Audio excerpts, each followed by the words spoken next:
Hello सांग माने आपण माने गोटाए कथा शुणिथिबे टाइम इज मनी माने समय ही पैसा अटे। आउ एई कथाटी पूरा पूरी सत। केबे आपण माने गोटाए कथा को ध्यान देछंती जे भगवान ए दुनिया रे प्रत्येक मनुष्य को अनेक जिनिस किछि ना किछि अधिक ओ कम देछंती। जणे मनुष्यर रंग अधिक गोरा तो आउ जनकर रंग बहुत कला होइथाए।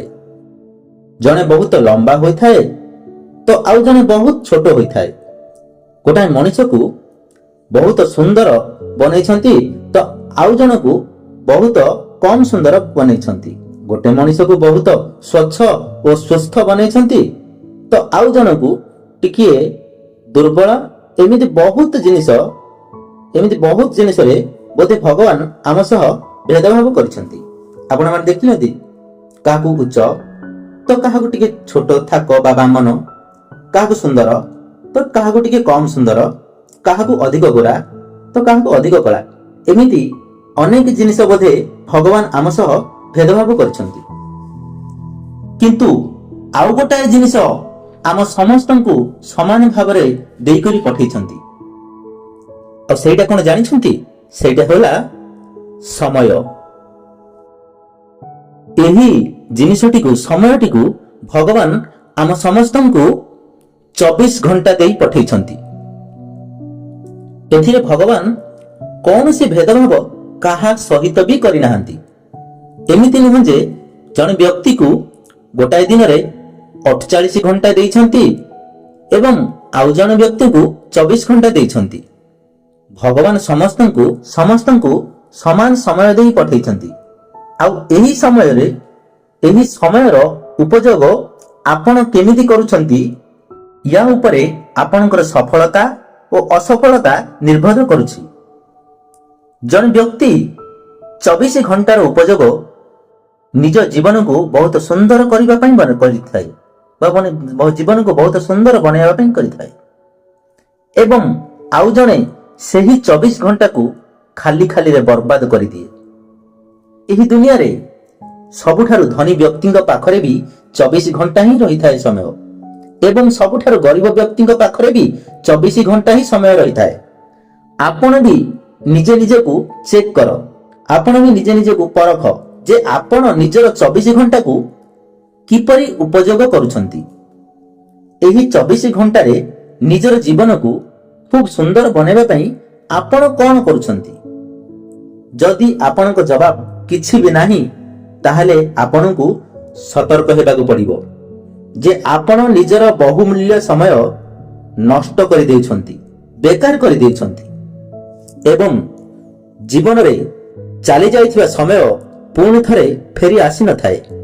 एही दुनिया रे जेउ लोक समयर वैल्यू को बुझिछि, समयर मूल्य को जानिछि, समय सही व्यक्तिर मूल्य को बढ़ाई दे थाए। एथिपाई कहा जाइछि जे समयर मूल्य बुझि न थाए एवं समय को सम्मान देई न थाए, समय भी तार मूल्य को बुझि न थाए, सम्मान देई न थाए।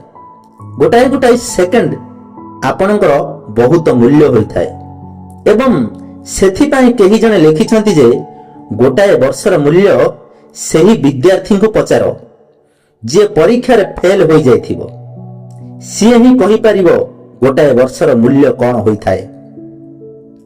तार सबु संग साथी ताको छाड़ी आगो को पळै गले एवं सिए निजे सेही समस्तଙ୍କ ठारू पछरे रहि गला। एमिति काहे गई थाए समय एवं 10 मासर मूल्य सेही मां को पचारो जे 10 मास निज छुआ को निज गर्भ रे रखि थांती।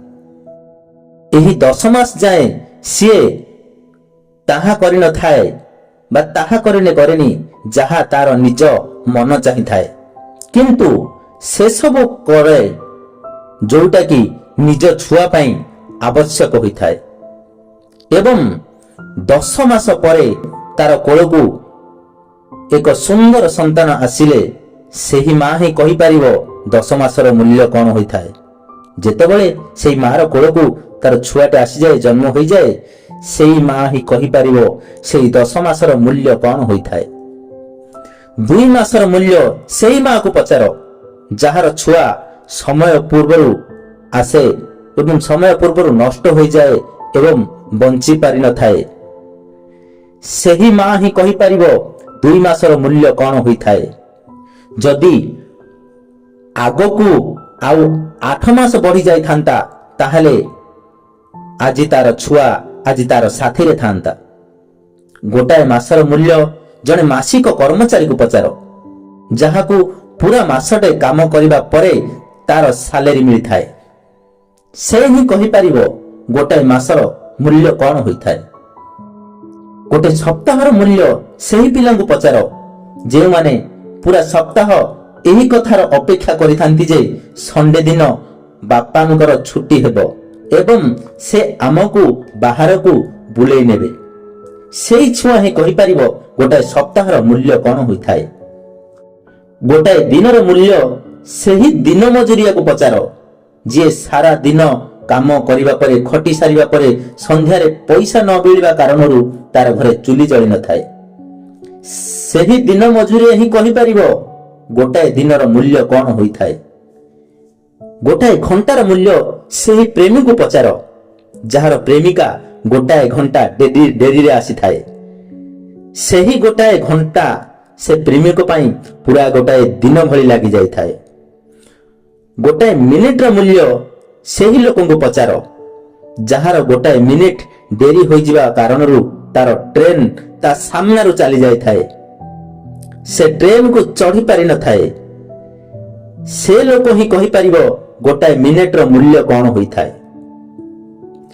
ଏବଂ ହଁ ସାଙ୍ଗମାନେ ଗୋଟାଏ ସେକେଣ୍ଡର ମୂଲ୍ୟ ସେହି ବ୍ୟକ୍ତିକୁ ପଚାର ଯାହାର କି ଏବେ ଏଇ ସାଙ୍ଗେ ସାଙ୍ଗେ ଗୋଟାଏ ଭୟଙ୍କର ଦୁର୍ଘଟଣା ଆକ୍ସିଡେଣ୍ଟ ହେବାରୁ ବଞ୍ଚିଗଲା ଏବଂ ସେ ବଞ୍ଚିଛି।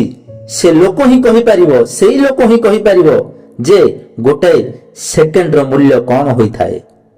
ତାହେଲେ ସାଙ୍ଗମାନେ ସମୟକୁ କେବେ ବି ଅଣଦେଖା ନ କରି ସମୟକୁ ବର୍ବାଦ କରନ୍ତୁ ନାହିଁ। ଯଦି ଆପଣ ସମୟର ମହତ୍ୱକୁ ବୁଝିଲେ ସମୟର ମହତ୍ୱକୁ ବୁଝି ତାର ସଦୁପଯୋଗୀ କରିବେ ତାହେଲେ ଆପଣ ବି ଜୀବନରେ ସଫଳ ମଣିଷ ନିଶ୍ଚୟ ହେବେ ଏବଂ ଆପଣ ବି କହିବେ ସମୟ ହିଁ ପଇସା ଅଟେ। Time is money. ତାହେଲେ ସାଙ୍ଗମାନେ ଆଜିର ଭିଡିଓଟି ଆପଣମାନଙ୍କୁ କିପରି ଲାଗିଲା ଆମକୁ କମେଣ୍ଟ କରି ନିଶ୍ଚୟ ଜଣାଇବେ ଏବଂ ଭିଡିଓକୁ ଲାଇକ୍ ସେୟାର କମେଣ୍ଟ ଭରପୁର ଦେବେ। ଆପଣମାନଙ୍କର ଆଶୀର୍ବାଦ ଆମ ପାଇଁ ବରଦାନ ହେବ। ଜୟ ଜଗନ୍ନାଥ ସାଙ୍ଗମାନେ।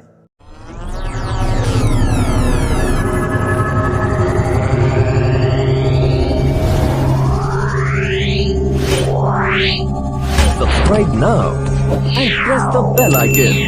Never miss an update.